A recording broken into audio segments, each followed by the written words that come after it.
أما بعد فأعوذ بالله من الشيطان الرجيم. بسم الله الرحمن الرحيم.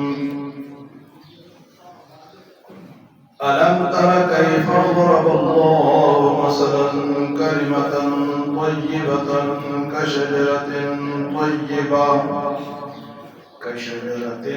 طيبة أصلها ثابت وفرعها في السماء تؤتي أكلها كل حين بإذن ربها ويضرب الله الأمثال للناس لعلهم يتذكرون. ومثل كلمة خبيثة كشجرة خبيثة اجتثت من فوق الأرض ما لها من قرار.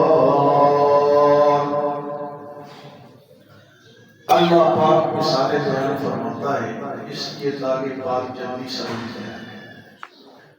آج کی جو مثال ہے وہ دو درختوں کا ہے، ایک پاک درخت اور ایک خبیث درخت، گندا درخت. اور یہ مثال اللہ پاک نے توحید، اللہ کی جو توحید ہے، کلمہ طیبہ لا الہ الا اللہ محمد رسول اللہ، اس کی مثال فرمایا کہ دو قسم کے درخت ہیں. فرمایا أَلَمْ تَرَ كَيْفَ ضَرَبَ اللَّهُ مَثَلًا كَلِمَةً طَيِّبَةً. کیا تم نے نہیں دیکھا کہ اللہ مثال بیان کرتا ہے کلمہ طیبہ کشجرۃ طیبہ، جس طرح ایک پاک درخت ہوتا ہے، پاک کلمے کی مثال بیان کرتا ہے پاک درخت کی طرح. اصلها ثابت، اس کی جڑیں گہری ہیں، وفرعها فی السماء، اور اس کی شاخیں آسمان کی ہیں. تؤتی اکلها کل حین بإذن ربها، وہ درخت جو ہے وہ اللہ کے حکم سے ہر وقت پھل دیتا ہے. وَيَضْرِبُ اللَّهُ الْأَمْثَالَ لِلنَّاسِ لَعَلَّهُمْ يَتَذَكَّرُونَ. اللہ اس طرح مثالیں بیان کرتے تاکہ لوگ نصیحت حاصل کریں. وَمَثَلُ كَلِمَةٍ خَبِيثَةٍ، اور گندے کلمے کی مثال کشجرۃ خبیثۃ، اس طرح گندا درخت.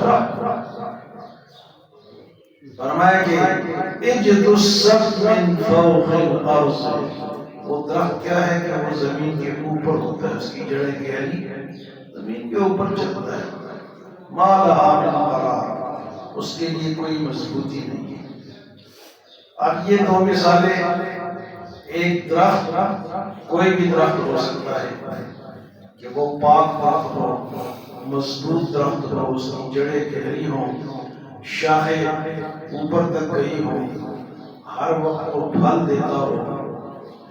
تو حدیث مبارک میں آتا ہے کہ یہ مثال کھجور کے، کھجور کا جو درخت ہے نا، اس کی جڑیں گہری ہوتی ہیں اور لمبا ہوتا ہے اور ہر وقت پھل دیتا ہے. اس کا پھل کبھی ختم، ایک پھل ابھی باقی ہوتا ہے کہ دوسرا جاتا ہے. تو کھجور کا جو درخت ہے وہ مبارک درخت ہے، اس کی مثال ہے. لیکن دی کس سے ہے؟ کلمہ طیبہ، پاک کلمے کے ساتھ. پاک کلمہ کون سا ہے؟ کلمہ توحید لا الہ الا اللہ محمد رسول اللہ. جس طرح اس درخت کی جڑیں گہری ہیں اور اوپر تک گیا ہے اور پھل دیتا ہے، اسی طرح کلمہ طیبہ جو پڑھتا ہے اس کا ایمان گہرا ہوتا ہے، مضبوط ہوتا ہے اس درخت کی طرح. اور اس سے پھل کیا ہے؟ وہ تو پھل دیتا ہے. تو یہ جو کلمہ ہے یہ اس کے پھل جو ہے نیک اعمال ہے. سبحان اللہ، الحمدللہ، نماز، روزہ، حج، زکوٰۃ، صدقہ، خیرات، یہ اس کے پھل ہیں. یہ کس کے پھل ہیں؟ کلمہ طیبہ کے. تو کلمہ طیبہ دل سے پڑھے، لا الہ الا اللہ محمد رسول اللہ. دل سے پڑھنا اگر زبان سے نہیں پڑھیں گے دل سے پڑھیں گے پھر بھی پورا نہیں، اور اگر آپ دل سے پڑھیں زبان سے نہ پڑھیں، اور اگر زبان سے پڑھے اور دل سے نہ مانے تو دونوں باتیں اقرار باللسان و تصدیق بالقلب۔ اگر ایک آدمی کہتا ہے کہ میں ظاہر کلمہ نہیں پڑھتا میں دل میں پڑھتا ہوں تو وہ نہیں مانا جائے گا، تسلیم نہیں کیا جائے گا۔ اسی طرح کوئی شخص کہتا ہے کہ میں وہ زبان سے تو پڑھتا ہے لیکن دل سے وہ منافق ہے، تو اللہ کو تو پتہ ہے کہ یہ جھوٹ بول رہا ہے۔ تو کلمہ طیبہ جو ہے یہ اس پاک درخت کی طرح ہے، جس طرح وہ مضبوط ہے اس کی جڑیں مضبوط ہیں اس کے پھل بے شمار ہیں، اسی طرح اس کلمے کی جو جڑ ہے ایمان کی جو جڑ ہے انسان کے سینے کے اندر مضبوط ہے، اور اس سے بے شمار فوائد نکلتے ہیں۔ کوئی تبلیغ کرتا ہے، کوئی درس دیتا ہے، کوئی جناب واعظ و نصیحت کرتا ہے، کوئی جناب مدرسہ چلاتا ہے، کوئی مسجد چلاتا ہے، یہ اس کے پاس ہے۔ کوئی سبحان اللہ کہتا ہے، کوئی الحمدللہ کہتا ہے، کوئی نماز پڑھتا ہے، کوئی روزے رکھتا ہے، کوئی نفلی روزے رکھتا ہے، یہ سب اس کے پھل ہیں، یہ کلمہ طیبہ کے پھل ہیں۔ تو یہ تو ہوا پاک کلمہ، پاک کلمے کی مثال۔ اللہ نے مثال دی کہ تمہارا ایمان اس طرح ہونا چاہیے، تمہارا ایمان اس طرح مضبوط ہونا چاہیے، جس طرح کھجور کے درخت مضبوط ہوتا ہے اسی طرح تمہارا ایمان بھی، کچا ایمان جو ہے وہ اگلے مثال میں اللہ پاک بیان کرتے ہیں۔ فرمایا یہ تو ہو گیا، اور فرمایا وَيَضْرِبُ اللَّهُ الْأَمْثَالَ، اللہ مثالیں بیان کرتا ہے لَعَلَّهُمْ يَتَذَكَّرُونَ تاکہ لوگ نصیحت کر سکیں۔ اور اس کے مقابلے میں فرمایا وَمَثَلُ كَلِمَةٍ خَبِيثَةٍ، برے کلمے کی مثال یعنی کفر کی مثال۔ پاک کلمہ اسلام کا کلمہ اور برا کلمہ کفر کا کلمہ۔ وَمَثَلُ كَلِمَةٍ خَبِيثَةٍ، خبیث کلمہ برا کلمہ وہ کیا ہے؟ وہ کفر ہے۔ فرمایا کہ وَمَثَلُ كَلِمَةٍ خَبِيثَةٍ كَشَجَرَةٍ خَبِيثَةٍ، طرح گندا تنبا ہوتا ہے نا، تنبا ہم نے دیکھا تو نہیں لیکن سنا تو ہے، اس کی جڑیں زمین کے اوپر ہوتی ہے اور اس کا پھل جو ہے وہ کڑوا پڑتا ہے، کوئی کھائے نہیں۔ یہ الگ بات ہے کہ حکیم اس سے بھی دوائی بنا لیتے ہیں، حکیم اس سے بھی دوائی بنا لیتے ہیں، لیکن ہوتا کڑوا۔ تو کفر کا کلمہ کڑوا کلمہ، جو لوگ کافر ہیں، کافر کفر بولتے ہیں، کفر پہ چلتے ہیں، ان کی جو بات ہے وہ کڑوی بات ہے۔ اسلام کی بات میٹھی بات، پکی بات، کفر کی بات یہ کچی بات، اور یہ کڑوی بات، یہ تنبے کی طرح ہے۔ تو فرمایا وَمَثَلُ كَلِمَةٍ خَبِيثَةٍ كَشَجَرَةٍ خَبِيثَةٍ اجْتُثَّتْ مِنْ فَوْقِ الْأَرْضِ، وہ جو کھجور کا درخت ہے اس کی جڑیں زمین میں مضبوط، اور اس کی جڑیں زمین کے اوپر، چھوڑا سا کسی نے یوں کھینچا اور ادھر پھینک دیا۔ تو کفر اتنا کچا ہے، کفر اتنا کچا ہے تو اس کی کوئی جڑیں وہ ہوا پر ہے۔ اسلام کے پاس ایک دلیل ہے، ایک مضبوط ایمان ہے، کلمہ ہے، خوش قسمت ہے جو لوگ مسلمان ہیں۔ اور دلیل ہمارے پاس قرآن حدیث سے، کسی اور کے پاس یہ دلیل نہیں۔ جس طرح کل ہم نے آپ کو بتایا تھا کہ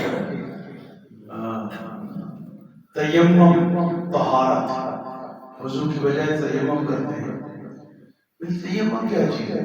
دو ہاتھ مارے چہرے پہ، دو ہاتھ مارے ہاتھوں پہ، آپ پاک ہو گئے۔ یہ کسی اور مذہب کے پاس یہ چیز ہے نہیں۔ اللہ نے ایسا حکم دیا ہے کہ چلو میرے بندو، اگر تمہیں پانی نہیں ملتا یا پانی سے تکلیف ہے تو تم تیمم کرو۔ یہ اسلام کی خوبی ہے، یہ کسی اور کے پاس یہ خوبی نہیں ہے۔ فرمایا وَمَثَلُ كَلِمَةٍ خَبِيثَةٍ، اور گندا کلمہ جو ہے كَشَجَرَةٍ خَبِيثَةٍ، اس گندے درخت کی طرح ہے، اجْتُثَّتْ مِنْ فَوْقِ الْأَرْضِ، جو زمین کے اوپر ہے، مَا لَهَا مِنْ قَرَارٍ، اس کے لیے کوئی قرار برقرار رہنے کے کوئی جگہ ہی۔ تو دو مثالیں اللہ پاک نے ان آیات میں بیان کی۔ سورۃ ابراہیم ہے 13واں سپارہ ہے، اور جناب آیت نمبر 24 اور 25 اور 26 دو آیت۔ آگے بھی اگلی ایک مثال ہے، لیکن آج کا ہمارا درس ان دو باتوں پہ کہ کلمہ طیبہ کھجور کے درخت کی طرح ایک مضبوط کلمہ ہے، جس نے اس کو پڑھ لیا اس کلمے کے یہ اثرات ہوتے ہیں کہ پھر اس سے نیکیاں نکلتی رہتی ہیں۔ جس طرح اس درخت سے پھل نکلتے رہتے ہیں، اس سے نیکیاں اور سدا بہار، وہ درخت بھی سدا بہار ہے اور یہ کلمہ بھی سدا بہار ہے۔ کیا کہتے ہیں علامہ اقبال نے کیا کہا کہ یہ کلمہ گل فصل لالا کا نہیں پابند، یہ کلمہ گل فصل لالا کا نہیں پابند، بہار ہو کہ خزاں لا الہ، بہار ہو کہ خزاں لا الہ الا اللہ۔ یہ خزاں میں بھی پڑھا جاتا ہے اور بہار میں بھی، اس کے لیے کوئی موسم نہیں ہے، سدا بہار ہے۔ الحمدللہ جو لوگ مسلمان ہیں اس کلمے کو پڑھتے ہیں اور مضبوطی سے اس پہ عمل کرتے ہیں، یہی کلمہ تو ہے کہ جس سے فلسطین 40,000 شہید ہو گئے، لیکن انہوں نے کلمہ کرنے چھوڑی، اتنا مضبوط کلمہ ہے۔ مار دو، قتل کر، کلمہ نہیں چھوڑیں، تم ہمیں شہید کر دو۔ ہاں جی، یہ کیوں؟ کوئی قتل اپنے آپ کو کرا سکتا ہے؟ بھنگ بھی نہیں لگنے دیتے۔ یہودیوں کے بارے میں اللہ پاک ایک جگہ فرماتے ہیں، عجیب آیت ہے، وہ اپنا 28ویں سپارے میں ہے۔ کیا آیا کہ یہ یہودی جو ہے یہ اگر سچے ہیں، قُلْ يَا أَيُّهَا الَّذِينَ آمَنُوا، آپ ان سے کہو اے یہودیو، قُلْ يَا أَيُّهَا الَّذِينَ آمَنُوا إِن زَعَمْتُمْ أَنَّكُمْ أَوْلِيَاءُ لِلَّهِ مِن دُونِ النَّاسِ، وہ کہتے ہیں ہم اللہ کے خاص لوگ ہیں، اگر تم اللہ کے خاص لوگ ہو فَتَمَنَّوْا الْمَوْتَ إِن كُنتُمْ صَادِقِينَ، کہ تم اللہ کے پاس جاؤ گے پھر موت مانگو نا، اللہ کے پاس جنت چلے جاؤ۔ لیکن آگے اللہ پاک فرماتے ہیں قُلْ إِنَّ الْمَوْتَ الَّذِي تَفِرُّونَ مِنْهُ، یہ موت سے بھاگتے ہیں، ڈرتے ہیں، فَإِنَّهُ مُلَاقِيكُمْ، لیکن یہ موت ان کو مل کے رہے گی، موت سے بھاگ۔ تو مسلمان تو ایک کلمے پہ جان دیتا ہے، یہ قتل کر دو لیکن کلمہ نہیں چھوڑنا۔ اللہ ہمیں عمل اور صبر کی توفیق